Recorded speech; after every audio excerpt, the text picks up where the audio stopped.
Podcast El Tiempo.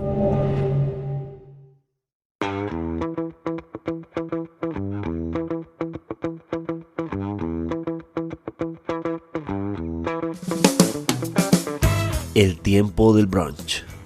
Un encuentro semanal en medio del desencuentro general. Las opiniones expresadas aquí por los realizadores no representan a El Tiempo Casa Editorial.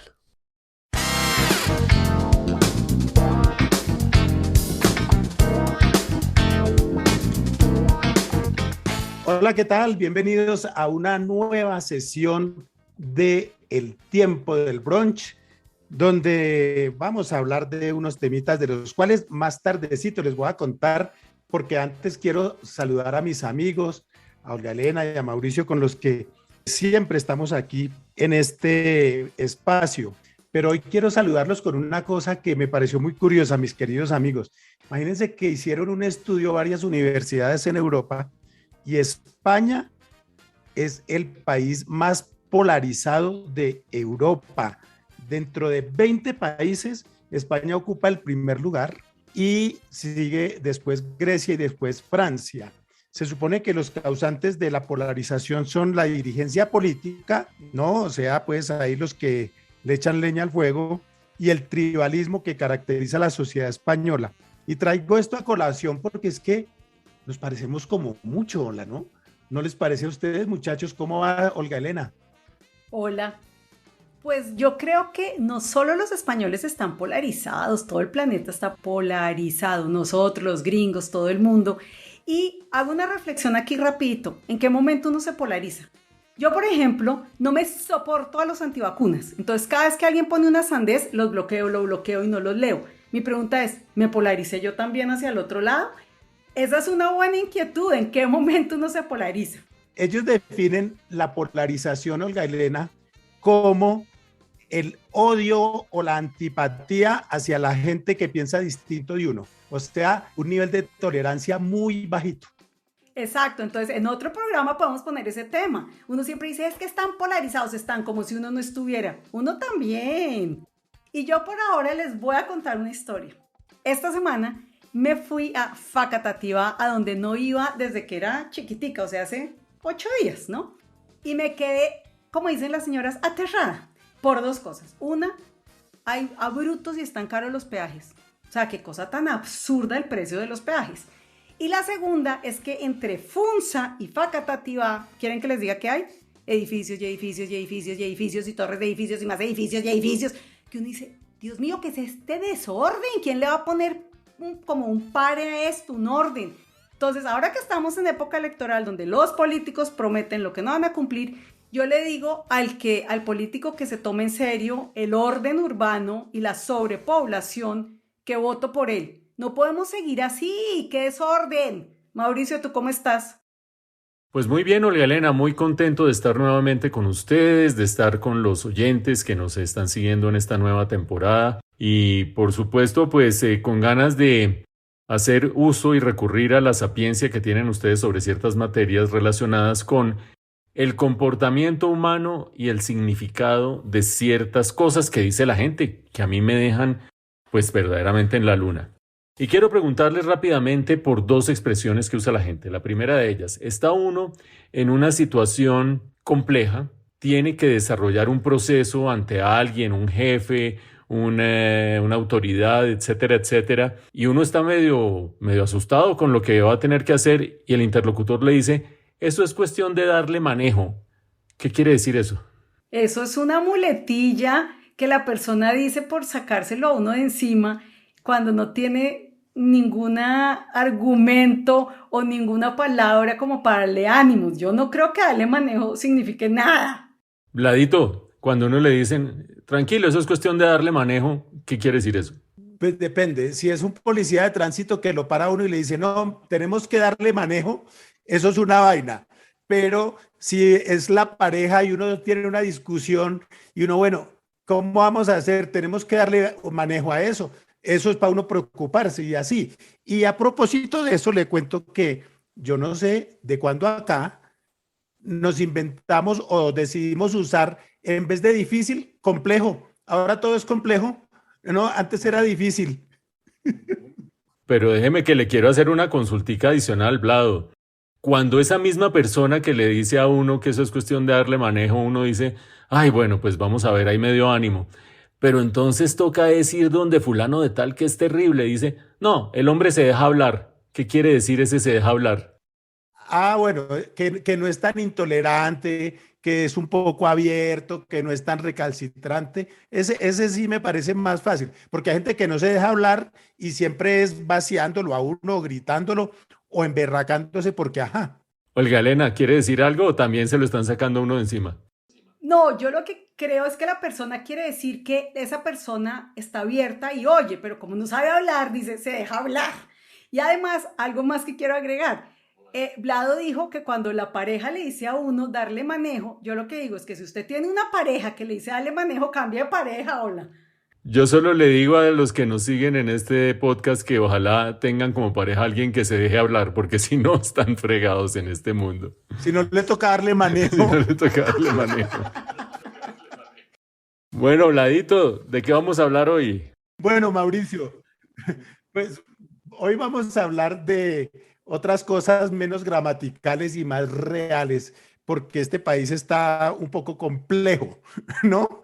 Tiene la situación un poco enredada y no hay nadie que parezca poder darle manejo. Vamos a hablar, por supuesto, de la inseguridad y el orden público. Esta semana se aprobó una ley de seguridad ciudadana, pero ha habido atentados, ha habido de todo. De eso tenemos que hablar. Vamos a hablar asimismo, inevitablemente de aquí hasta mitad de año, como dijo Mauricio en uno de nuestros anteriores episodios, vamos a tener que seguir hablando de la telenovela electoral que nos pone a ver si de verdad la alianza del centro, la alianza Centro Esperanza está o no está fracturada. ¿Ustedes qué me dirán? No, porque eso está como enredado. Y por último, vamos a hablar de una cosita simpática y es mejor vivir en arriendo o vivir en casa propia. De eso vamos a hablar. Así es que, don Mauricio, arranque de una vez usted con el primer tema que es hoy bien difícil.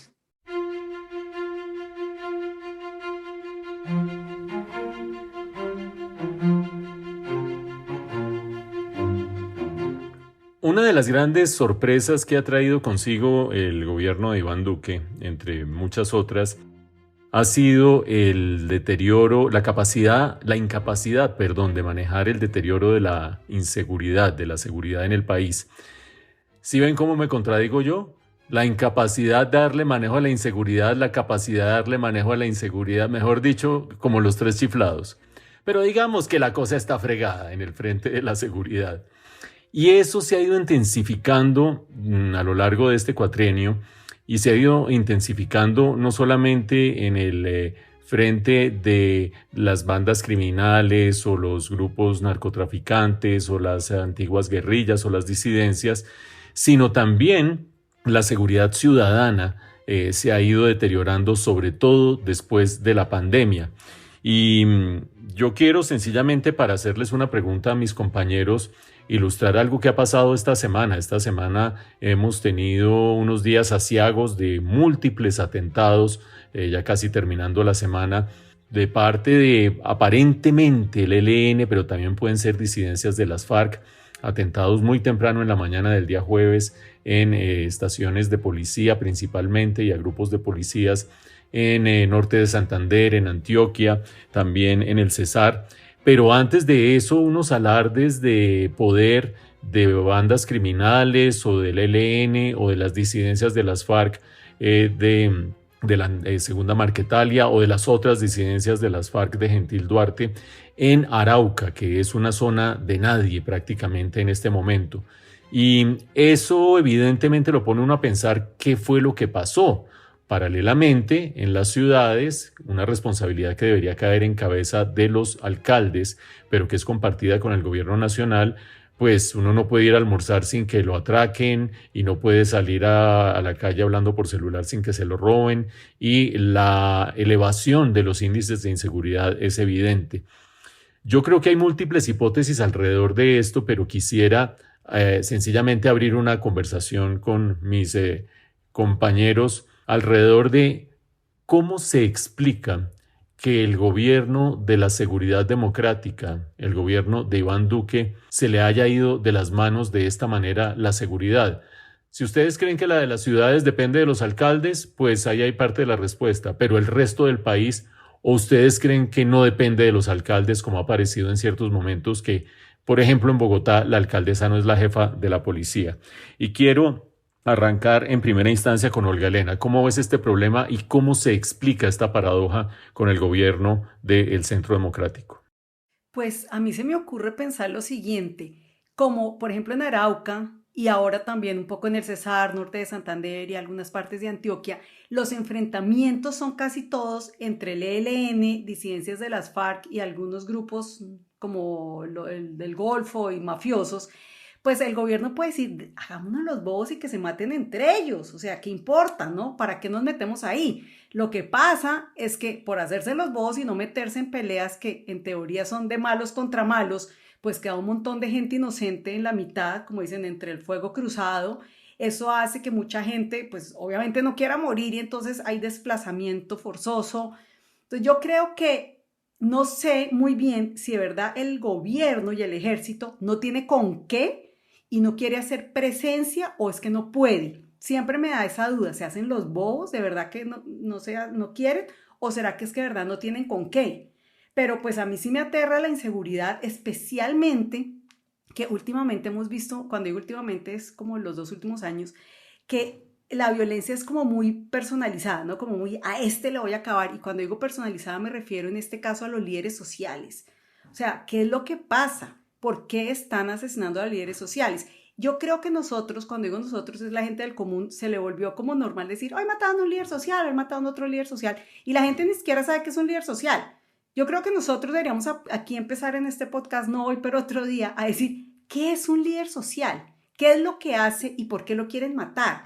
Explicar por qué, si este señor defiende un parque natural porque no quiere que le hagan un edificio, ¿quién lo mató? Pues seguramente el que iba a hacer el edificio. Entonces tratar como de darle contexto a qué es lo que está pasando, porque es que este asesinato sistemático a líderes sociales me parece espantoso, espantoso también las masacres, o sea que cada rato hay una masacre en un país, eso no puede ser normal. El año pasado creo que se llegaron a 96, en lo que vamos de este año ya van más de 10, entendiéndose masacre pues cuando hay más de 3 muertos. Entonces yo diría que a este gobierno se le salió de las manos el problema del orden público, definitivamente, y quiero acabar este pedazo haciendo un poco como de análisis. Me acuerdo de un economista premio Nobel, que obviamente Mauricio lo debe saber mucho mejor que yo, que es Gary Becker, que decía que todo delito es económico y todos los delitos son racionales. Y cuando hacen un análisis de por qué los delitos son económicos y racionales, es porque el que va a hacer el robo, el delito, dice, a ver, ¿me va mejor si robo o no robo? ¿Cuánto me dan de cárcel? Si me cogen, si no me cogen. Y al final hacen como costo-beneficio y siempre terminan diciendo, ¿sabe qué? Lo voy a hacer porque lo más probable es que no me cojan. Conclusión, la falta de justicia es lo que nos tiene fregados, opino yo. ¿Tú qué opinas, Vlado? A ver, Olga Elena, yo creo que aquí hay, volviendo a las preguntas de Mauricio, en primer lugar, el tema de la seguridad en las ciudades no es una responsabilidad únicamente de los alcaldes y es una responsabilidad que debería o que es de hecho de la policía y del ejército y las fuerzas militares y de todos los organismos de seguridad del país. Pero indudablemente hay dos problemas ahí. Uno, la incompetencia del gobierno nacional, empezando por el presidente y por los que han estado en la cartera de defensa. No hemos visto sino un deterioro. Y es que ¿de dónde viene el ministro de Defensa? Un señor que su principal argumento para ser nombrado ministro de Defensa es que nació en el hospital militar. Hágame el bendito favor. Cuando lo posesionó Duque, digo, no, es que este nació en el hospital militar. Entonces, como si eso fuera ¿qué? Entonces, si uno nació en una clínica de monjas, ¿debería ser monja o qué? ¿Cómo es eso? Entonces, yo creo que eso me parece que ahí ha habido una falla. El gobierno no ha sido estratégico ni en la escogencia del ministro de Defensa, ni en el Ministerio del Interior. ¿Ustedes saben cómo se llama el ministro del Interior? Nadie sabe cómo se llama el ministro del Interior. La gente no tiene idea de quién es ese señor, que es... Daniel Palacios. Claro, Mauricio, porque usted es un tipo informado, pero es que usted no es del común. Ah, pues es que usted preguntó, yo le respondo. Pero el asunto es que el señor Palacios no lo conoce nadie y no sabemos cuál experiencia tenía antes de llegar a semejante cargo tan importante como el Ministerio del Interior. Entonces, por un lado, Mauricio, los alcaldes se supone que tienen una injerencia sobre los temas de seguridad, pero eso en realidad lo maneja la policía y un alcalde no puede destituir a un general, ni a un coronel, ni nada de estas cosas. No, por eso a Claudia López le tocó tragarse sus palabras cuando dijo que iba a ser la jefe de la policía de Bogotá.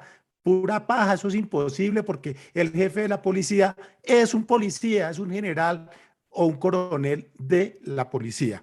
Entonces, yo creo que lo que estamos viviendo en buena medida es consecuencia de que este gobierno se dedicó a mirar por el retrovisor muchos meses y a echarle la culpa al gobierno anterior, en lugar de ponerse él a actuar de una manera eficiente.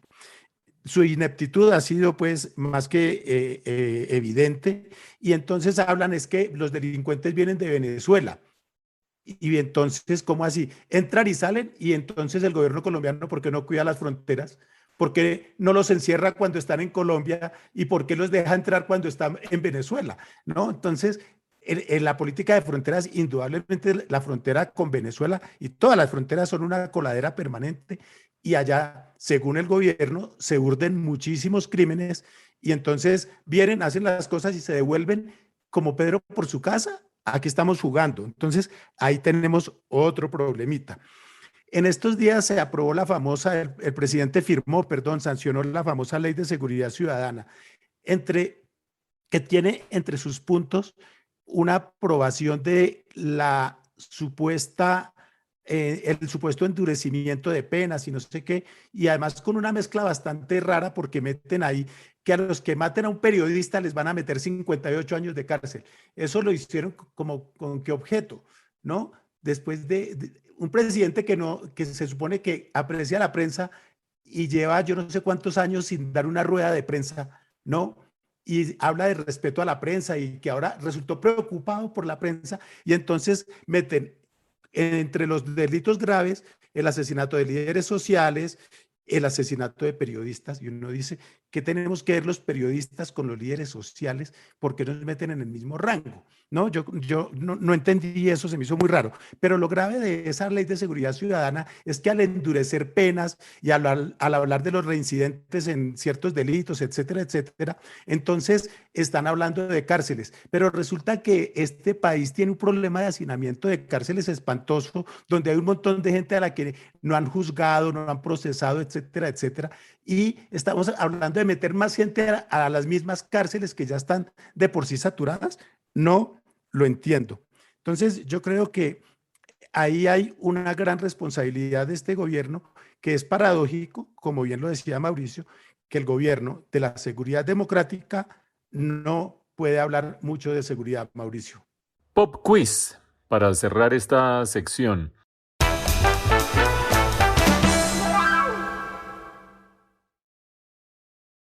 Cuando arrancó este gobierno, había unos miembros del gabinete que, decía la opinión pública y los analistas políticos, eran nombrados desde el Centro Democrático y otros que eran nombrados desde la Casa de Nariño, unos nombrados por Uribe, otros nombrados por Duque. Y si uno mira la primera conformación del gabinete, identifica unos cargos clave: Ministerio de Defensa, Guillermo Botero; Ministerio de Relaciones Exteriores, Carlos Holmes Trujillo, el fallecido; y Ministerio del Interior, Nancy Patricia Gutiérrez en primera instancia y Alicia Arango en segunda instancia. A mí me parece que esos 4 nombres muestran que se trataba de manejar desde el Centro Democrático o desde otra altura distinta a la Casa de Nariño esas carteras, a diferencia de el Ministerio de Ciencias o el Ministerio del Deporte creado posteriormente o cosas así. El pop quiz es: ¿ustedes están de acuerdo con esa hipótesis y por lo tanto quien fracasa en este frente de la seguridad no es Iván Duque, sino todo el Centro Democrático? ¿O ustedes creen que esto es primiparada de Iván Duque en el gobierno nombrando gente inadecuada? Y no agregué otro que debía agregar, que era el embajador en Washington. Entonces, quiero que en primera instancia Vladito me diga qué opina. Le faltó otro ministro, Mauricio, el de Hacienda, ¿no? Carrasquilla, que también era de la entraña uribista.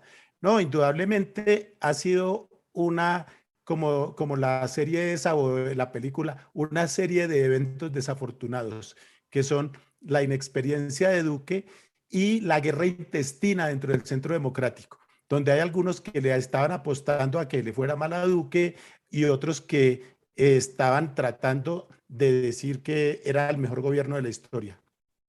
Olga Elena, ¿esto es un problema de Iván Duque en su calidad de presidente y su conformación de gabinete, o esto es un problema del Centro Democrático? Yo me atrevería a decir que es un fracaso del Centro Democrático, porque es que, como ya los enumeró, casi todos los ministerios más importantes, las carteras de verdad más importantes estaban en manos del Centro Democrático. Entonces claro, la inexperiencia de Duque y todo eso suma, pero es un fracaso del Centro Democrático. Muy bien, de esta manera terminamos esta sección. Yo solo quiero dejar constancia que ante el dilema que planteó Olga Elena hace un rato de si el gobierno deja que se maten o es incapaz de evitar que se maten, yo definitivamente estoy en la segunda hipótesis. Yo no creo que el gobierno tenga la estrategia ni el cinismo de dejar que la gente se mate en Arauca, por ejemplo. Yo creo que se le va de las manos sencillamente y no existe ahí presencia del Estado, pero habrá opiniones en cualquier sentido. Ustedes no se vayan, que ya vamos a volver con la telenovela electoral.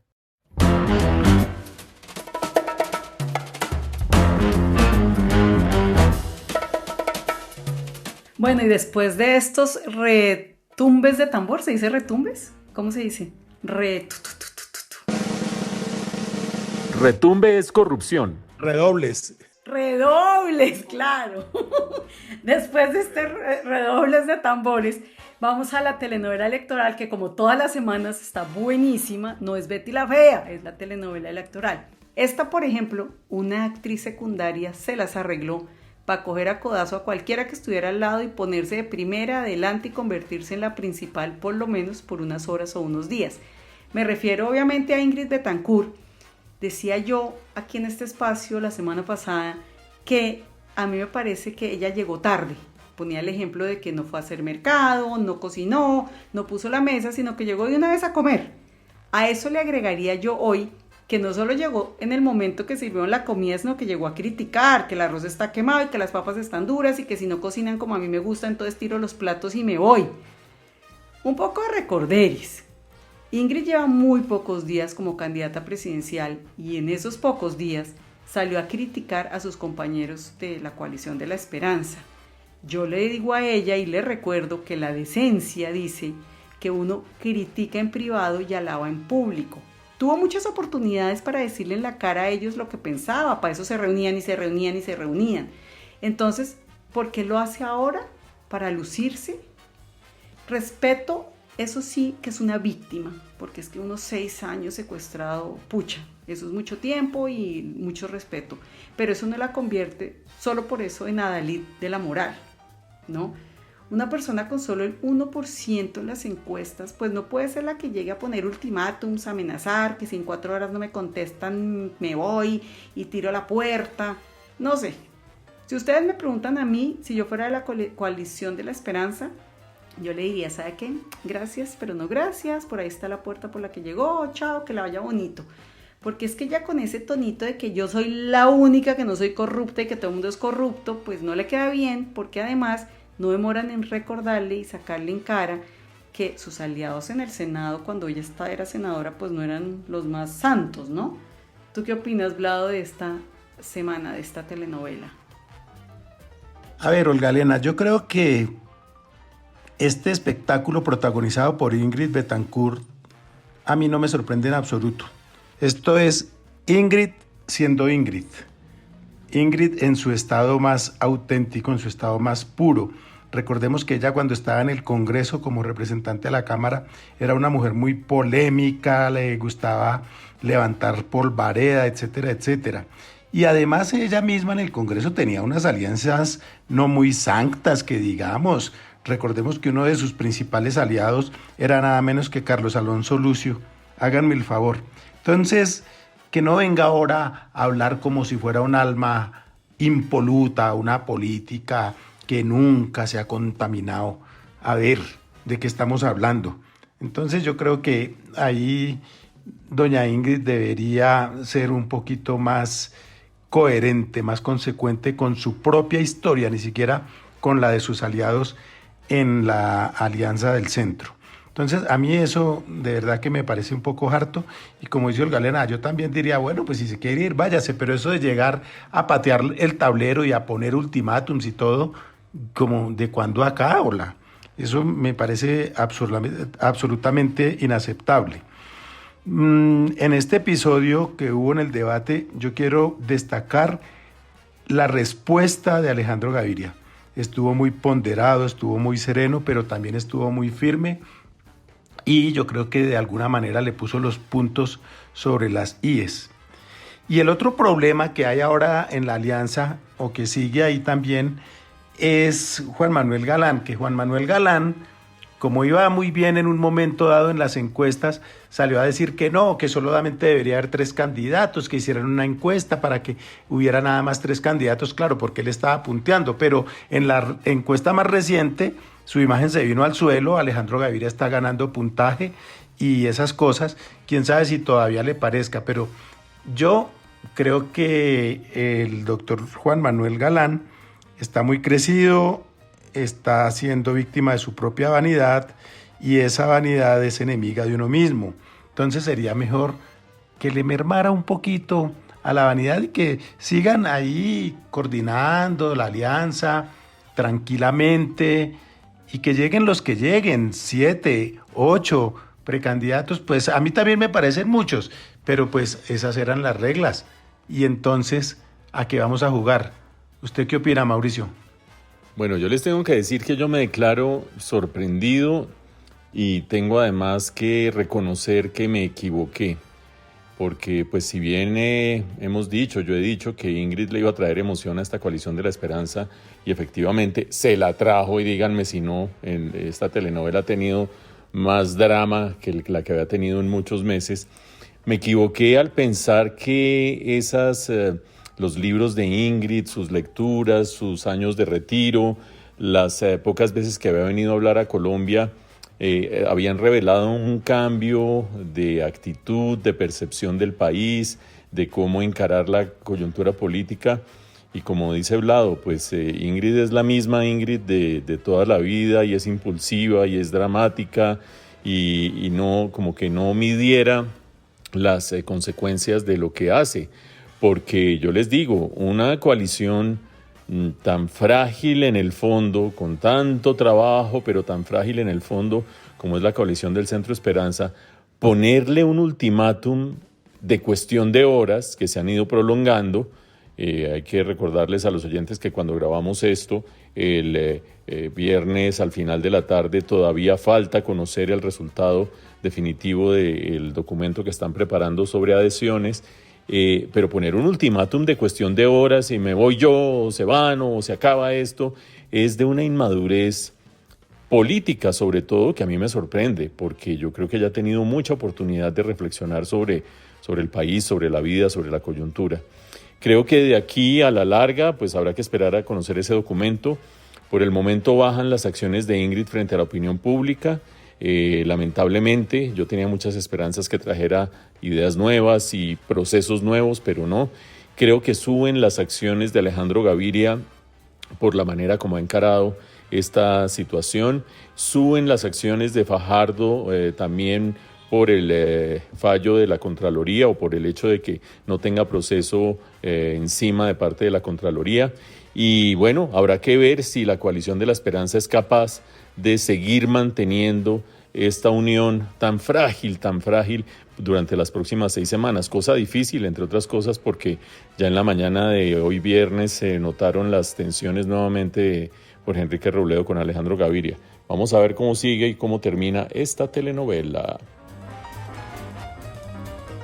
Entonces, con eso de por medio, yo quisiera que en un momento Vlado nos empiece a hablar de Usted que se metió a comprar un apartamento, ¿ahora no piensa que eso ya está de moda?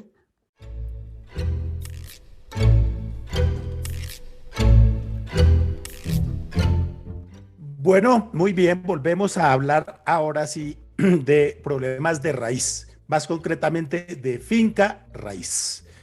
¿Será que hoy en día es mejor negocio, es más práctico, es más interesante tener casa propia, apartamento propio o vivir en alquiler?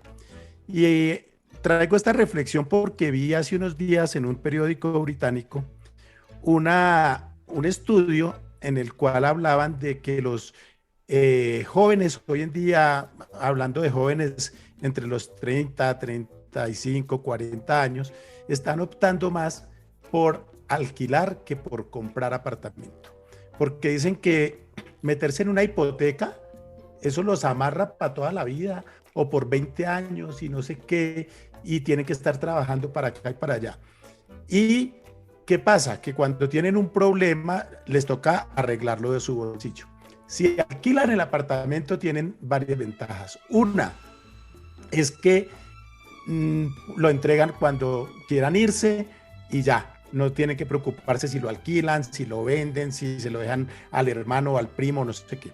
Dos, cuando hay un daño, cuando uno vive en alquiler, llama al dueño y le dice, mire, se dañó una vaina acá. Y entonces el dueño lo manda a arreglar.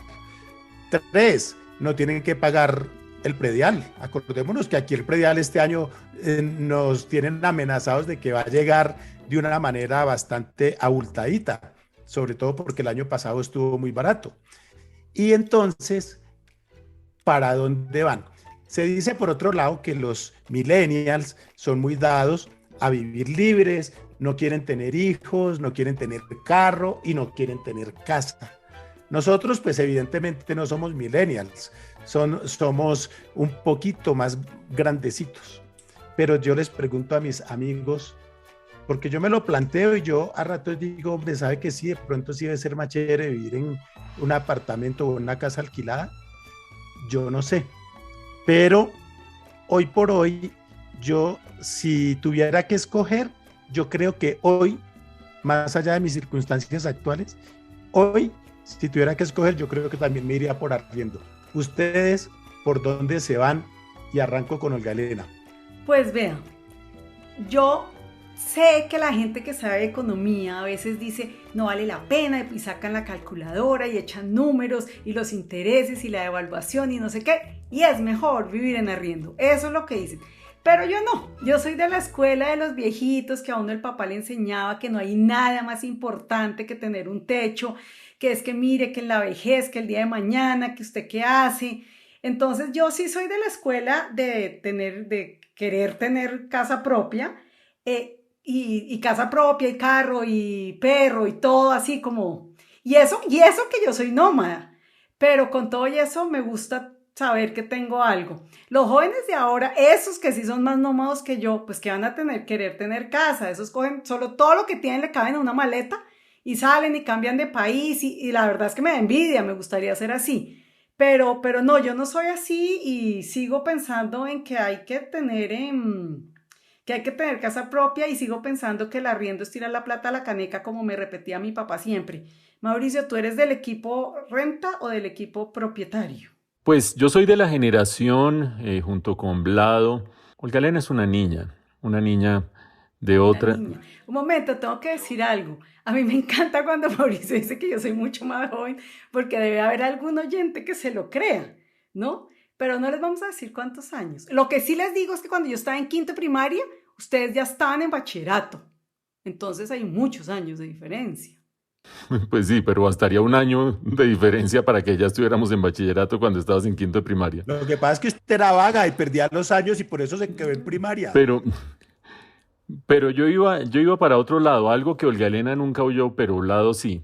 Vlado, ¿usted se acuerda de Otto Grafenstein en televisión cuando anunciaba viva en Modelia y haga realidad el sueño de tener casa propia? Y era Modelia, Mandalay, Masuren, todas las M's de Fernando Masuera. Bueno, todas esas urbanizaciones, y estamos ubicándonos en los años 70, corresponden a esa etapa de crecimiento de la clase media colombiana en que el sueño número 1 era tener casa propia. Y ese sueño número 1 estaba basado en una racionalidad económica que yo creo que es inapelable y pertenece, por más chiquita que sea, a la filosofía de Olga Elena. Si yo voy a gastar durante X años una plata para vivir allí y al final de esos X años no tengo nada, eso fue lo que hice con arriendo. Si voy a gastar una X plata para vivir allí y al final de esos X años tengo mi apartamento, un capital que me tiene un apartamento, pues quedé con un activo a favor. Evidentemente es mejor gastar la plata en una cuota de una hipoteca que gastarla en un arriendo, porque cuando acabe de pagar la hipoteca, el activo es mío y esas son las cuentas que hay que hacer.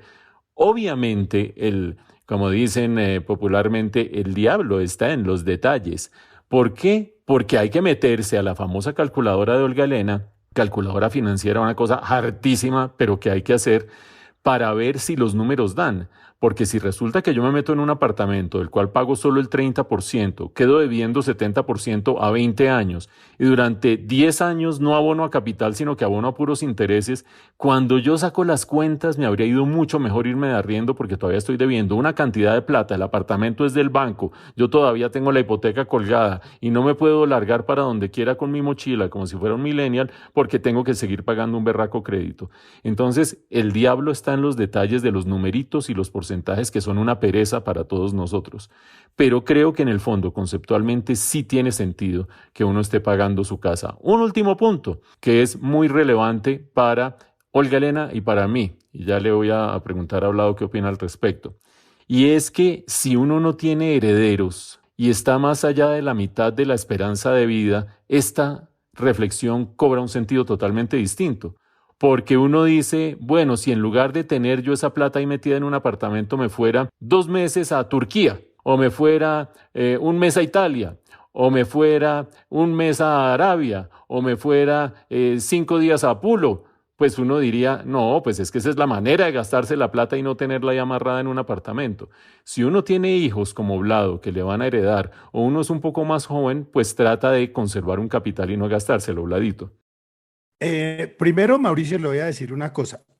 Cuando habló de Oye, Vladito, ¿usted conoce a alguien que vaya de Turquía a Italia, a los países árabes, a puro? No, esos son puros ejemplos de ficción, ¿no? Pues son ejemplos muy traídos de los cabellos, Mauricio, o traídos de Rosales, no sé. Pero bueno, el cuento es que usted cuando habló de Otto Grafenstein me hizo acordar de una cuña que nunca se me olvida, de un comercial de televisión de Otto Grafenstein: conviértase en propietario con capitalinas, que eran unas cédulas de capitalización, una vaina de esas. Sí. Hoy en día nadie sabe que son cédulas de capitalización, por supuesto, solamente nosotros. Esto es información críptica. Y en cuanto a eso de tener un capital y eso, yo, Mauricio, tengo una hija. Y yo digo, como también decían los viejitos, yo a mi hija no le dejé nada, pero le dejé educación. Le pagué su carrera en una gran universidad y eso sí la deja preparada para la vida, ¿no? Güey, madre, pobre China ahora cuando empiece a trabajar, esa preparación para la vida. Pero no, Mauricio, yo creo que uno, si no le deja capital, por lo menos que no le deje deudas a los hijos, ¿no? Porque ese pedazo es el complicado. Si se queda sin apartamento no importa, pero que no tenga deudas, que le tengo que empiece ella con el taxímetro mío, no es justo. Ella tiene que empezar con el taxímetro en cero, a hacer su propia historia crediticia, sus ahorros y todo, esperando que maneje bien las finanzas o que las maneje mejor que muchos pelados que uno ve que solo piensan en despilfarrar y en rumbas y en farras y cosas de esas. Pero bueno, esa es una cosa, como decía yo, muy personal, mi querido Mauricio, y gracias por los recuerdos de don Otto Grafenstein.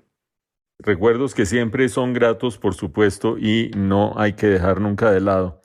Pues bien, de esta manera estamos terminando por esta semana el tiempo del brunch y esperamos que ustedes nos sigan acompañando. Olga Elena, no solamente Otto Grafenstein, también recordamos a Julio de Sánchez, así que despide por favor tú diciendo: hoy desde aquí, mañana desde cualquier lugar del mundo, Olga Elena. Ese era Héctor Mora, no era Héctor Mora cuando le daba la vuelta al mundo.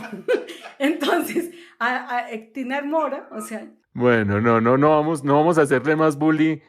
No vamos a hacer... No, a ambos. Sí, a ambos, claro. Ambos. Claro, Julio de Sánchez Ambos con el Miss Universo. Porque Julio de Sánchez inauguró las transmisiones internacionales de Miss Universo, de los premios Oscar y cosas de esas. Eso se lo debemos a don Julio de Sánchez Manegas. No le vamos a hacer más bully a Olga Elena, ni le vamos a contar a nadie quién anda de Italia para Turquía, para Pulo, para no sé qué. No más bully. Ustedes, por favor, no se pierdan la próxima semana El Tiempo del Brunch, este espacio de crecimiento personal donde solo sacamos lo positivo de nuestras propias vidas. Hasta entonces.